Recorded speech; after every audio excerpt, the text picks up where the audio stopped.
ये रखे गए हैं। ये तो सभी को मालूम है कि हिरण्याक्ष और हिरण्यकशिपु दो भाई थे और उनमें से हिरण्यकशिपु के पुत्र का नाम था प्रहलाद। मैं बताना चाहता हूं कि जो प्रहलाद थे वो चार भाई थे, जिनमें प्रहलाद सबसे बड़े थे। प्रहलाद, सहलाद, आलाद और हलाद, ये चार भाई थे। उसमें प्रहलाद सबसे बड़े थे।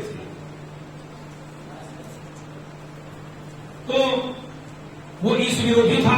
ईश्वर क्या है? प्रकृति है। केचित कर्म बदन तेनम स्वभाव प्रेरक केचित कालम बदिष्यन्ति। तो वही ईश्वर है, वही काल है, वही स्वभाव है। उसको नास्तिक लोग प्रकृति कहते हैं, चार्वाक लोग प्रकृति कहते हैं, आस्तिक लोग उसको ईश्वर कहते हैं, कोई लोग कर्म कहते हैं, कोई स्वभाव कह देते हैं, उसको वही तो ईश्वर है। तो ईश विरोधी था, प्रकृति का विरोधी था वो।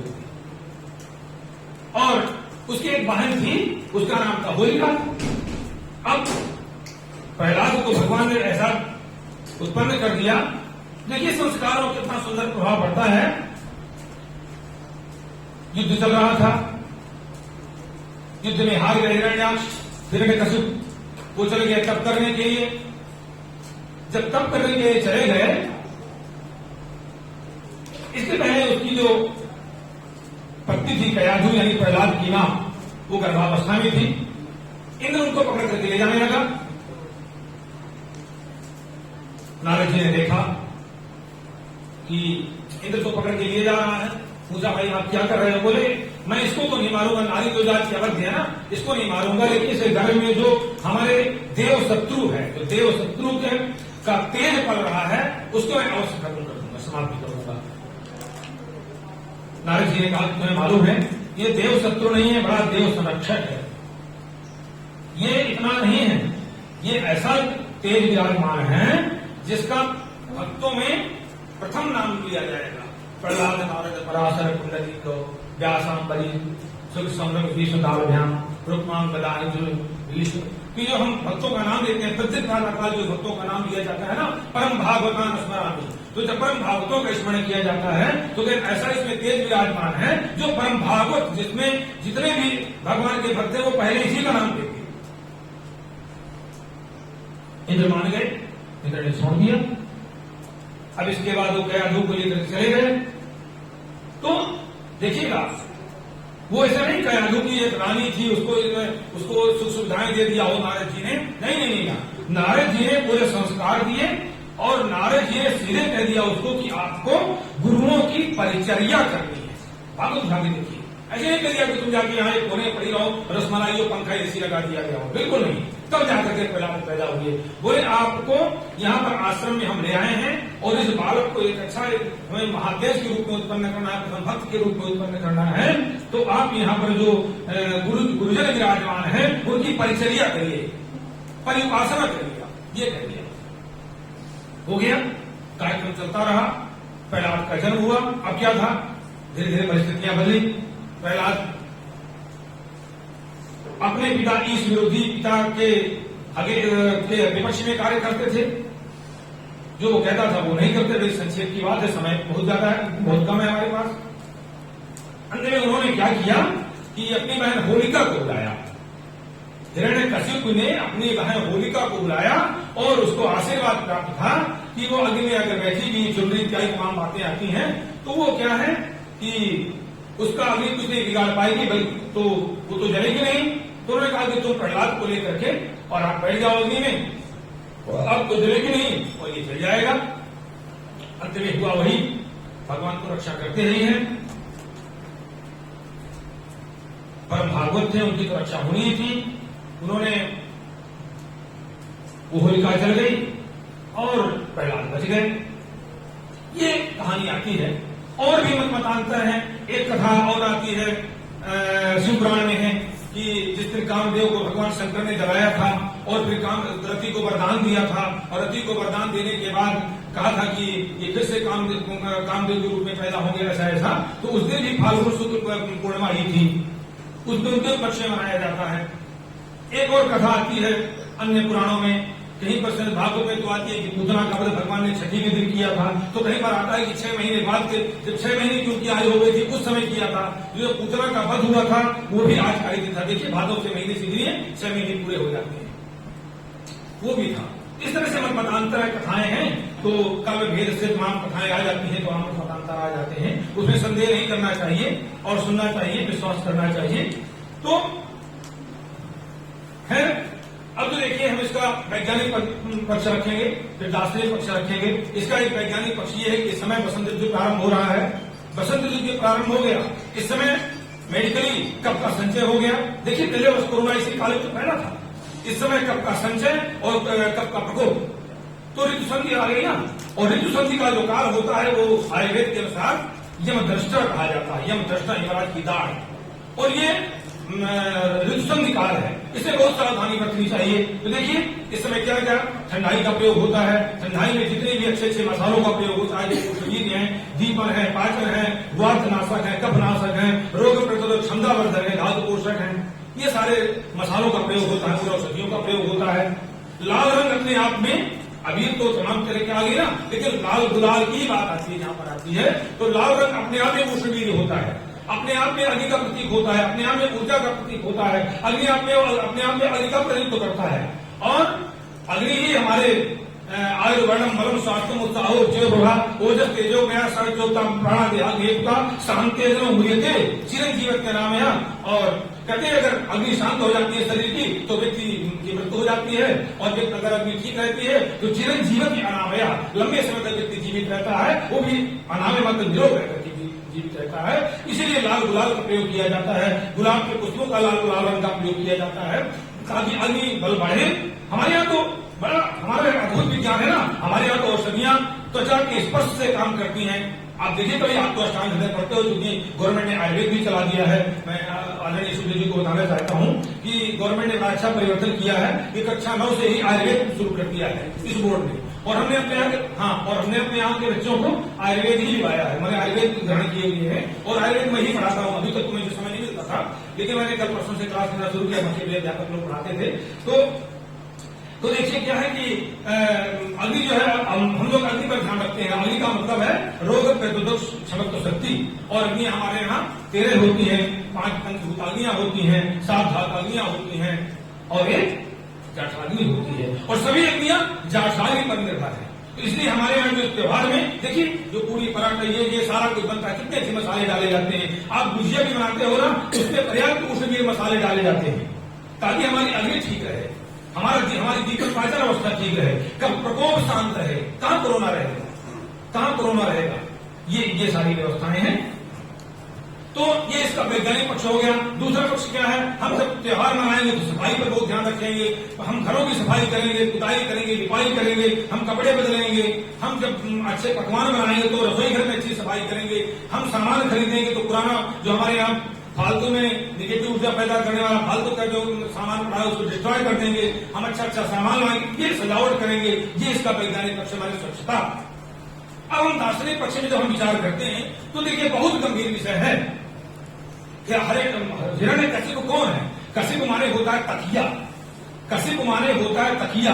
अरे दोनों भाई केवल सोने के पीछे पड़ गए थे, ये दोनों भाई ऐसे थे, वो हिरण्याक्ष वो आंखों को भी बनाया था अपना सुनहरी, सोने की उसके आंखों में केवल सोना और सोना रहता था और कुछ ही नहीं है, और सोने के लिए लूटपाट करते थे, सामान्य व्यक्तियों को परेशान करते थे, लूटते थे, और उसका काम था हिरण्यकशिपु, वो बिस्तर भी सोने का बनाया हुआ था, बताइए तकिया भी सोने का लगाया हुआ है। लोग दोनों सोने के पीछे पड़ गए थे। और आपको मालूम है कि सोना में किसका वास होता है, कलयुग का वास होता है। परीक्षित ने कह दिया था ना, जाओ तुमको यहाँ वास करते हैं, सोना भी एक स्थान दिया था, जाओ सोने की दुकान में भी तुम वास किया करो, तो लोग सोना जाएंगे 1 तोला लेकर के, और साल भर में बार बार उसको बदलाएंगे, समाप्त हो जाएगा। तो कहें जाओ तुम सोने की दुकान में वास करो। तो अब बताइए, अब जिसके दिमाग में जो सोना हो जाएगा, लोक प्रवृत्ति पनप जाएगी, वो क्या करेगा, केवल अत्याचार करेगा, अन्याय करेगा, समाज में उद्धटता करेगा, बस ये करेगा वो। तो ये दोनों भाइयों ने खूब अन्याय करना शुरू कर दिया। जब अन्याय करना शुरू कर दिया, और देखिए अन्याय की पराकाष्ठा होती है शार्दूल क्रीडित छंद में भरतहरि जी वैराग्य स्वर्ग में 100वें श्लोक पर कहते हैं कि दया च भगिनी धैर्य धैर्यम यस्य पिता क्षमा जयनी, तो कहते हैं दया से भगनी, भगनी जो है दया स्वरूप होती है। बताइए धैर्यम यस्य क्षमा जयनी, तो बताइए पिता जो है धैर्य स्वरूप होता है, और जब पिता धैर्य स्वरूप होता है वो अपने धैर्य का परित्याग करके बताइए अपने पुत्र का वध किए जा रहा है, धैर्य समाप्त उसका। जो क्षमा स्वरूप होती है भगनी बहन, वो बताइए उसको लगा दिया जहां पर उसको दया स्वरूप, क्षमा नहीं दया स्वरूप होती है, उसको दया करना चाहिए भाई पर और समाज पर। दया किसी एक व्यक्ति की नहीं होती है, दया तो सर्वांग होती है। दया भागवतकार कहते हैं कि दया सर्वभूतेषु संतुष्टा येन केनवा, कहते हैं सर्वेन्द्रियोपशांत्या च तुष्यन्त्यासु जनार्दना, कहते हैं भगवान कैसे प्रसन्न हो जाएंगे। आसु शब्द लिखा हुआ है, समझिए आसु शब्द कहा है भागवतकार ने, आसु माने शीघ्र, भगवान कैसे शीघ्र प्रसन्न होंगे, तो कहते हैं दया सर्वभूतेषु, सभी प्राणियों पर दया करिए, और दया सर्वभूत संतुष्ट आइए के नवा, जो कुछ मिल जाए, जैसी परिस्थिति मिल जाए, जो परिस्थिति आ जाए उसी में संतुष्ट रहिए आप, उसी पर जीवन जीजिए आप। और सर्वेन्द्रियों को शांति आ जाए, सभी इंद्रियों को शांत रखिए, आयुर्वेद का सर्वेन्द्रियों को शांति आ जाए, तुष्यंत आसु जनार्दना, जनार्दना आसु तुष्यंत, तुरंत संतुष्ट हो जाते हैं। कहां बहुत भटकने की जरूरत है, बस इतना काम शुरू करिए। तो बताइए जिसका काम दया करना है वो हत्या करने में लगी, एक अपने भतीजे को, भाई मेरे लड़के बालक को लेकर के, बताइए बालक का वध करने से भरत जी ने स्वयं कसम खाई है, शपथ खाई है कि बालक का वध करने से कितना बड़ा जघन्य पाप लगता है, वो काम करने लगी वो। तो निश्चित रूप से अन्य भगवान का आसन डोलेगा, और तो ये चीजें हुई। अब जो व्यक्ति केवल सोने के पीछे पड़ जाएगा तो उसका तो विनाश होना है, उसके कारण से ये प्रहलाद जन्म लिए, और प्रहलाद पर विचार करना है। देखिए प्रहलाद, देखिए सुख की बात है, प्रहलाद माने क्या होता है, उपसर्ग पूर्व आह्लाद शब्द है ना, आह्लाद शब्द है ना, प्रसन्नता होनी है, आनंद होना है। तो अब वो आनंद अगर हमारा भगवान की ओर लग जाएगा, वो आनंद हमारा भगवतमयी हो जाएगा, प्रहलाद बन जाएगा, तब तो हमारा आनंद ही आनंद है। अगर हमारा वो प्रहलाद सोने के लिए हो जाएगा, सोने के प्राप्ति में आ जाएगा, तो निश्चित रूप से हिरण्यकशिपु की तरह ही विनाश होना है। ये भी इसका दर्शन है? और इसका एक दर्शन बहुत अच्छा है, आप लोगों को मैं बताना चाहता हूं, जो कि यहाँ पर सभी लोग, मैं आचार्य शुक्ल जी बताना चाहता हूं कि हमारे यहाँ की बहुत सुंदर परंपराएं हमने विकसित की हैं। हमने बहुत सुंदर परंपराएं, हमारे यहाँ प्राय ब्रह्ममुहूर्त में सभी पूरा स्टाफ जग जाता है, और ब्रह्ममुहूर्त सभी लोग जग जाएंगे। लहसुन प्याज का बिल्कुल ही प्रयोग हमारे परिसर में नहीं होता है। नंबर 2, नंबर 3 क्या है, हमारे यहाँ लोग अधिकांश हमारे गुरुकुल के बच्चे हमारे विकाल संध्या को नियमित करते हैं, आचार्य भी करते हैं। संध्योपासन हमारे आचार्यों की प्रथम शर्त है, अगर संध्योपासन नहीं तो अध्यापक पद पर नियुक्ति नहीं। अगर दोनों काल की संध्या नहीं तो फिर गायत्री जब नहीं तो अध्यापक पर नियुक्ति नहीं। ये हमारे यहाँ तो ये, और बच्चे तो हमारे संध्योपासन करते हैं। हमारे यहाँ की बालिकाएं, हमारे यहाँ की जो हॉस्पिटल के चिकित्सक, और दोनों काल हमारे यहाँ बढ़िया अग्निहोत्र होता है, दोनों काल।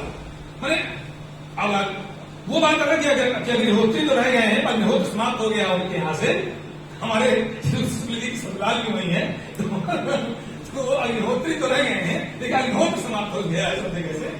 तो लेकिन नहीं, हमारे यहाँ वास्तव में अग्निहोत्र होता है, दोनों काल अग्निहोत्र होता है। तो मैं ये बताना एक बहुत बड़ा दर्शन, जितने जापक लोग हैं, भगवान के भक्त लोग विचार कर लीजिए, इसके और पीछे लौट के आइए आप। देखिए हिरण्याक्ष और हिरण्यकशिपु कौन थे, जिनको भगवान की जिनको जो है सामीप्य मुक्ति मिल गई थी। 4 प्रकार की मुक्तियां होती है ना, सायुज्य मुक्ति, सामीप्य मुक्ति, सालोक मुक्ति, तो सामीप्य मुक्ति मिल गई थी। ऐसे हैं ये जीव जो जिनको सामीप्य मुक्ति मिल गई थी, मैंने भगवान के समीप ही निरंतर रहना है द्वारपाल के रूप में। क्यों आचार्य? और बताइए तो ये नहीं मान लेना चाहिए कि हमारा तप में अहंकार आ गया, तप में भी अगर हमारा बिगाड़, हम सचेत नहीं रहेंगे तो बिगाड़ा जाएगा। अगर हम सावधान नहीं रहेंगे, प्रमादित जरा भी प्रमाद हुआ हमसे, हमारा तप खंडित हो जाएगा। अरे इनसे ज्यादा कौन तपस्वी हो सकता है जय और विजय से, जिनको भगवान की जिनको भगवान का सामीप्य मिला था, सामीप्य मुक्ति मिली हुई थी। बताइए अब सामीप्य मुक्ति वालों के अंदर रजोगुण आ गया, तमोगुण आ गया, वो जो है सनातन सनत कुमार थे, जिन ऋषियों का जिनकी 5 साल की हमेशा उम्र रहती है, जो हमेशा नग्न ही रहते हैं, दिगंबर रहते हैं, कपड़े पहनते नहीं, 5 साल की आयु रहती है, उनको टोक दिया। दुनिया जानती है कि हम ऋषियों की संतान है? पहली संतति तो वही है भगवान की, और उनको रोक दिया। रजोगुण तमोगुण दोष आ गए ना, वही तुम लोग स्थान हृदय पढ़ते हो ना, राग आदि दो स्थान सारे व्याधियों के जड़ को राग और द्वेष। तो अब बताइए उनको आगे राग द्वेष की बात आ गई उनमें, तो उनको जो है हिरण्यकशिपु को कैसी योनि मिली जो केवल सोने के पीछे दौड़ेंगे?